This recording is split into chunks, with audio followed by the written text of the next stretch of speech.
When I saw my daughter at the mall food court counting coins, I asked, "Where's the car we bought you?" She said her husband and Mill took her car, money, and threatened to take her daughter. I just told her, "Don't worry, I'll handle this." The worn sneakers, the faded grocery store uniform with the name tag barely hanging on, the way my daughter Sophia kept her eyes down when I spotted her at the food court in the mall, counting coins to buy a small coffee. I almost didn't recognize her. My daughter, who used to wear designer clothes, who drove a brand new SUV I'd helped her buy just 2 years ago, was now sitting alone in the food court looking like she hadn't slept in days. "Sophia." I walked up to her table. "Sweetheart, what are you doing here?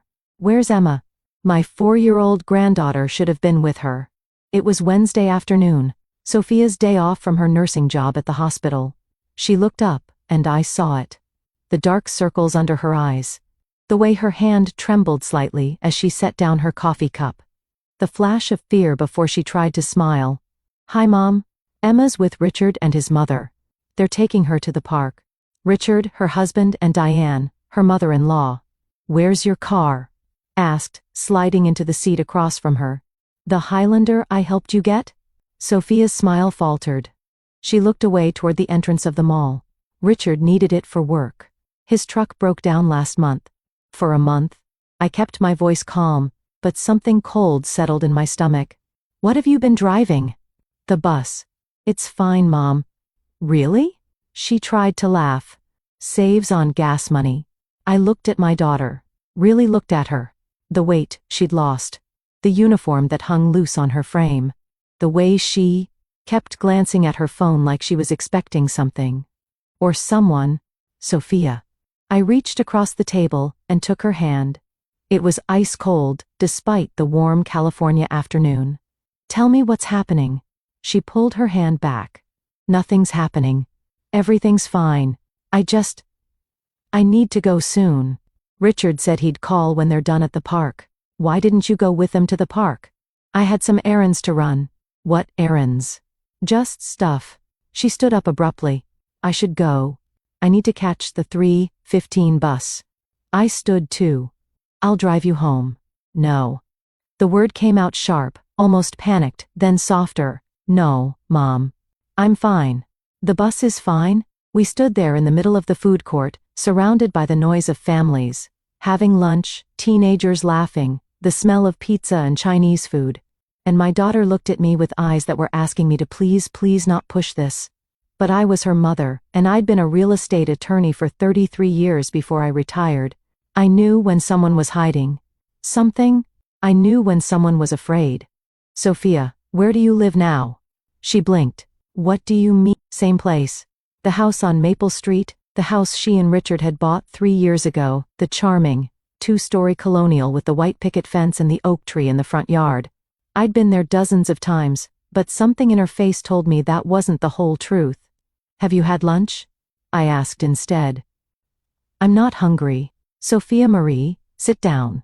I used my mother voice, the one that still worked even though she was 38 years old. "Sit down and let me buy you lunch. When's the last time you ate a real meal?" She hesitated, then slowly sank back into her chair. "I went to the Chinese place and ordered way too much food. When I came back with the tray, she was staring at her phone again. "He's checking up on you, isn't he?" I set the food down. "Richard?" She didn't answer, just picked up the chopsticks and started eating. And the way she ate fast, mechanical, like someone who hadn't had enough food in a while, told me everything I needed to know. "Sophia, talk to me." "There's nothing to talk about. Your father and I didn't raise a liar." She stopped eating, set down the chopsticks. And finally, she looked at me with tears in her eyes. "Mom, I can't.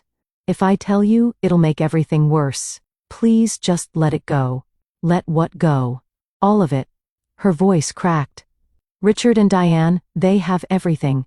The house, the car, my credit cards, even my bank account. They control everything. And if I don't do exactly what they say, they'll..." She stopped. "They'll what?" She wiped her eyes roughly. "They'll make sure I never see Emma again.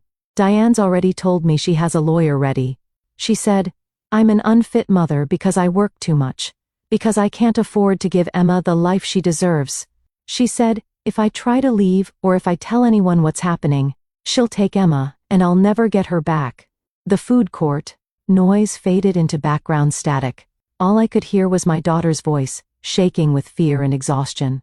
When did this start? 6 months ago. Richard lost his job. Or he said he lost it. I don't know anymore. Everything he tells me is a lie. Diane convinced him that we should move in with her to save money. But once we moved out of our house on Maple Street, they changed the locks, told me. The house was in Richard's name only, even though I'd been paying half the mortgage. They rented it out. Don't know where that money goes. And they took your car. Richard said he needed it for job interviews. That was 4 months ago. Then they took my credit cards because Diane said I was spending too much. Then my paychecks. Richard had me sign some papers. Said it was for a joint account, but now I can't access my own money. Diane gives me $20 a week for expenses. That's it. Everything I earn goes to them. I felt my hands curl into fists under the table. Did you go to the police? I tried. She laughed, a broken sound. I went to the police station 3 weeks ago. Told them everything, but the officer said it was a civil matter, not criminal. He said, because Richard is my husband, and I'd signed papers giving him access to the accounts, there wasn't much they could do. He told me to get a lawyer. And with what money, Mom? I can't even afford bus fare half the time. And if I try to save any money, Diane goes through my things. She found $40 I'd hidden in my locker at work last month. She said I was stealing from the family and didn't let me see Emma for 3 days. Her voice dropped to a whisper. I can't lose her, Mom. She's all I have. I thought about my granddaughter. Sweet Emma with her curly hair and gap-toothed smile. Emma who called me Gamma and loved when I read her stories about princesses. Where are you living now? Sophia looked down. In their garage.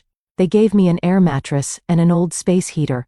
Diane said, until I prove I can be responsible, I can't sleep in the house. Emma's room is upstairs and I can only see her when they allow it. Jesus Christ, Sophia. I know. She was crying now. Quiet tears running down her face. I know it's bad, but if I leave, if I fight back, they'll use everything against me in court. Diane's already taken pictures of the garage, saying that's where I choose to live. She's documented every time I've worked a double shift saying, I prioritize work over my daughter. She's building a case, Mom. And I'm so tired. I'm so tired, I can barely think straight. I watched my daughter fall apart across a food court table, and I made a decision. Listen to me very carefully, I said quietly. I need you to do exactly what you've been doing. Go home. Act normal. Don't tell Richard or Diane about this conversation. Can you do that? She wiped her eyes. Why? Because I'm going to handle this. Mom, you can't. They'll, Sophia. I waited until she looked at me. I was a real estate attorney for over 3 decades. Do you know what I spent most of my time doing? She shook her head. Fraud cases. People who tried to steal property, manipulate deeds, forge signatures. I've seen every trick in the book, and I know how to prove it. More importantly, I know people, lawyers, judges, investigators, and I know exactly what your husband and mother-in-law have done wrong. But the police said the police deal with criminal law. This is civil law, property law, family law, and there are very specific laws about financial abuse, coercion, and parental rights. What they're doing to you isn't just cruel, Sophia. It's illegal. Multiple counts. Hope flickered in her eyes. Really? Really? But I need you to trust me and stay quiet. Can you do that for maybe 2 weeks? What are you going to do? I smiled. Not a nice smile. I'm going to remind your husband and his mother that they messed with the wrong family. She grabbed my hand. Mom, please be careful. Diane, she's mean. She's really mean. Sweetheart. I squeezed her hand back. So am I. The next morning, I made 3 phone calls. The first was to Margaret Chen, who'd been my paralegal for 15 years before I retired. She now worked for the best family law attorney in Los Angeles County. Margaret. I need a favor. By the end of the call, I had an appointment with the attorney for the next day, and Margaret had already started pulling property records for the house on Maple Street. The second call was to my old colleague, James Rodriguez, who'd left law to become a private investigator. James, how would you feel about doing some surveillance work for you, Helen? Always. What am I looking at? Financial fraud, coercion, possible forgery, and I need photographic evidence of living conditions. Send me the details. I'll start tomorrow. The third call was to the bank where Sophia had her original account before Richard consolidated everything. Hi, this is Helen Mitchell. I need to speak to someone about accessing account records for my daughter, Sophia Mitchell Reynolds. Yes, I'll hold. 15 minutes later I had confirmation that I could obtain records with Sophia's written permission. And those records would show exactly where her money had been going. That evening, I drove past the house on Maple Street, the house I'd helped Sophia and Richard buy, the house where I'd spent Christmas mornings and Emma's birthday parties. There was a for rent sign in the yard now, and through the windows, I could see it was empty. I took pictures, lots of pictures. Then I drove to Diane's house in the expensive neighborhood she was always bragging about. The house with the 3-car garage and the manicured lawn. I parked down the street and waited. At 7:30 p.m., I saw Richard pull up in Sophia's Highlander. He got out, went into the house through the front door like he lived there, which apparently he did. At 8:15 p.m. the garage door opened, and I saw exactly where my daughter was living. A cement floor, an air mattress in the corner, a plastic storage bin that probably held her clothes, a space heater that looked like a fire hazard, and Sophia sitting on that air mattress in her grocery store uniform, eating something from a paper bag. My daughter, my brilliant, kind, hard-working daughter who'd put herself through nursing school, who'd married Richard because she thought he was a good man, who'd given Diane a chance because she thought family was important, living in a garage like she was worthless. I took more pictures, video too. Then I called James. I need you to accelerate the timeline, and I need you to be there tomorrow morning at 6 a.m. The next 2 weeks were busy. Margaret found that the house on Maple Street was indeed in both Sophia and Richard's names. The mortgage had been paid off by Sophia's parents as a wedding gift, so there was no loan. Richard had rented it out for $3,800 a month. That money was going into an account solely in his name. Illegal. That's marital property. He owed her half of every penny. James got footage of Diane going through Sophia's things. In the garage, audio of Diane telling Emma, "Your mother doesn't care about you anymore. That's why she lives out here instead of with us." Illegal parental alienation, emotional abuse of a minor. The bank record showed that Richard had forged Sophia's signature on at least 4 documents, including the one that removed her from their joint account and the one that changed the deed on the rental property. Illegal, fraud, forgery. I met with the family law attorney, Catherine Park, who looked at everything and smiled. "Mrs. Mitchell, this is one of the clearest cases of financial abuse and coercion I've seen in years. Your daughter has grounds for immediate emergency custody, return of all marital assets, and a restraining order, possibly criminal charges too. How fast can we move with everything you've gathered? I can file tomorrow and have a hearing within a week. Do it." I went back to see Sophia on Tuesday afternoon. Same food court, same scared eyes. "How are you holding up?" "Okay." She didn't look okay. She looked worse than before. Emma asked me yesterday why I don't sleep in her room anymore. I didn't know what to tell her. Tell her that's going to change very soon. She looked at me with desperate hope. "Did you find some?" "I found everything. And Sophia, I need you to be strong for just a little while longer. This Friday, we're going to court. You, me, and the best family lawyer in Los Angeles. We're getting Emma back. We're getting your money back. We're getting everything back. What if they fight it? Let them try." I pulled out a folder. I have proof of fraud, forgery, financial abuse, parental alienation, and unlawful rental of marital property. I have photos, videos, bank records, and witness statements. Your husband and mother-in-law committed at least 6 different crimes. They can either cooperate or they can go to jail. Their choice. Sophia stared at the folder like it was a life raft. "Mom, I don't know what to say. Say you're going to be okay. Say you're going to let me help you. And say you're going to stand up in that courtroom on Friday and tell the judge exactly what they've done to you." She nodded, tears streaming down her face. Okay, I can do that. I know you can. You're my daughter. I squeezed her hand. You're stronger than you think, and you're definitely stronger than they are. Friday morning came with clear skies, and that particular California sunshine that makes everything seem possible. I picked Sophia up at 8 a.m. She was wearing the only professional outfit she had, left a black dress that was now too big for her, but Catherine had said we could use that too. Show the judge how much weight she'd lost under their control. In the courthouse hallway, we ran into Richard and Diane with their lawyer. Richard looked shocked to see Sophia with an attorney. Diane looked furious. What is this? Diane demanded. You can't afford a lawyer. Actually, Mrs. Reynolds. I can, Catherine said smoothly. I'm representing Sophia Prono. Or rather, her mother hired me. And we're here to address some very serious concerns about your treatment of my client. Treatment? We've given her everything. A place to live, food, a garage, I said coldly. You gave her a garage to sleep in while you kept her daughter away from her and stole her money. That's not we didn't, Richard stammered. Their lawyer, a young man who clearly wasn't prepared for this, looked at the folder Catherine was holding. What do you have there? Evidence. Lots of it. Would you like to see it before we go before the judge? It might save your client some embarrassment. In a conference room, Catherine laid it all out. The photos, the videos, the bank records, the forged signatures, the rental income. Richard had hidden. The garage where Sophia lived, the alienation of Emma.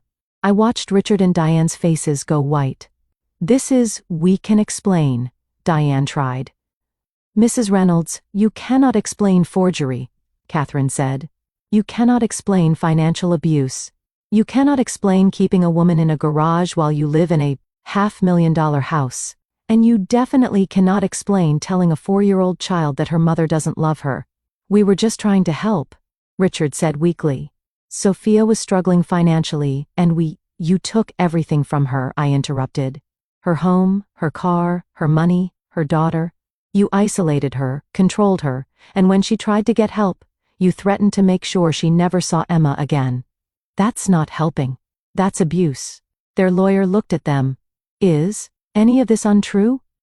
They couldn't answer. I'm going to recommend you settle, he said quietly. Because if this goes before a judge, you're both facing criminal charges. The settlement took 3 hours to negotiate. Sophia got Emma full custody, effective immediately. Sophia got the house on Maple Street back, plus all the rental income Richard had collected, over $22,000. Sophia got her car back. Sophia got access to all her bank accounts, plus reimbursement for the money Richard had taken. Richard got supervised visitation with Emma twice a month until he completed parenting classes and therapy. Diane got nothing. No visitation rights, no contact with Emma, no contact with Sophia. And if either of them violated any term of the agreement, Catherine would file criminal charges. All of them. We walked out of that courthouse at 4:00 p.m. with an emergency order that let us go directly to Diane's house with a police escort to get Emma and Sophia's belongings. The look on Diane's face when we arrived with 2 officers was something I'd remember for the rest of my life. You can't do this, she said. Emma needs stability. She needs her mother, I said. And now she has her. Emma ran to Sophia the moment she saw her. Mommy, are you taking me home? Yes, baby. Sophia knelt down and hugged her tight. We're going home. Just you and me and Gamma. Gamma, too. We packed up Emma's things and Sophia's belongings from the garage. It didn't take long, they'd left her with so little. Richard stood in the driveway, looking lost. Sophia, I'm sorry. I didn't mean for it to go this far. Mom said it was the best thing for everyone. Richard, I don't want to hear it. Sophia said quietly. You chose your mother over your wife and daughter. You let her treat me like garbage. You stole from me. And you let Emma think I didn't love her. She buckled Emma into the car seat. You'll see her twice a month, supervised. That's it. We're done. We drove to the house on Maple Street as the sun was setting. The tenants had already moved out. Catherine had expedited that too, and we had the keys. Emma ran through the rooms excited. Mommy, is this our house? Are we staying here? We're staying here, baby, forever. Forever. That night, after Emma was asleep in her own bedroom, her actual bedroom with the princess wallpaper and the toy box, Sophia and I sat in the kitchen drinking tea. "I can't believe it's over," she said. "I keep waiting for them to show up for this to be a dream." "It's not a dream. It's real. You're free, Sophia." She started crying then. Real crying. The kind she'd been holding in for months. I held her while she sobbed. My strong daughter who'd survived something no one should have to survive. "Thank you, Mom," she finally said. "Thank you for believing me, for fighting for me always," I said. "I'm your mother. That's what we do." 6 months later, Emma had her 5th birthday party in the backyard of the house on Maple Street. The oak tree was full of leaves and we hung a swing from one of the branches. Sophia had gained back the weight she'd lost. The dark circles were gone. She smiled again. Real smiles that reached her eyes. She'd also been promoted at work, started therapy, made new friends at Emma's preschool. Richard had completed 3 months of the parenting classes. He saw Emma twice a month, and according to the supervisor, he was actually trying to be a better father. Maybe one day he'd be someone Emma could trust again. Maybe not. That was up to him. Diane had tried to contact Sophia twice, both times through lawyers demanding grandmother's rights. Both times, Catherine had shut it down with a single letter referencing the evidence we still had. We hadn't heard from her in 4 months. As I watched Emma blow out her candles and make a wish, Sophia came and stood next to me. "What did you wish for when you were blowing out candles at 5? She asked. "Probably a pony," I said. "What did you wish for? At 5? I don't remember, but I know what I'd wish for now." "What's that?" She looked at Emma, laughing with her friends, wearing a princess crown that was slightly crooked. "Nothing," Sophia said. "I don't need to wish for anything. I have everything I need right here." I put my arm around my daughter, my strong, brave daughter who'd survived the worst and come out the other side. "Yeah," I said. "Me too." The sun shone through the leaves of the oak tree, casting dancing shadows on the grass. Emma's laughter rang out clear and bright. And somewhere in that perfect moment, I thought about how family was. To just about blood or marriage certificates or legal documents. Family was about showing up, fighting for each other, standing together when someone tried to tear you apart. Richard and Diane had forgotten that they'd thought they could control and manipulate without consequences. They'd been wrong. And my daughter, who'd been beaten down and controlled and made to feel worthless, had learned something important. She was stronger than she knew. She had people who loved her, and she deserved better. We all do. As the party wound down and parents started picking up their kids, Emma came running over with frosting on her face and joy in her eyes. Gamma, can we have pizza for dinner, please?" "Whatever you want, sweetheart." "Mommy, too." Sophia laughed. "Yes, Mommy, too." Emma cheered and ran off to tell her friends goodbye. "She's happy," Sophia said softly. "Really, truly happy. I wasn't sure if she would be after everything." "Kids are resilient," I said, "especially when they're loved. And Emma knows she's loved because of you." "No, because of you. You fought for her, Sophia, even when you were scared. Even when you thought you couldn't win, you kept trying. That's what matters. That's what Emma will remember." We stood there together, mother and daughter, watching Emma play under the oak tree in the golden late afternoon light. And thought about that day in the food court 6 months ago. The worn sneakers, the faded uniform, the fear in my daughter's eyes. We'd come a long way since then. We'd come home,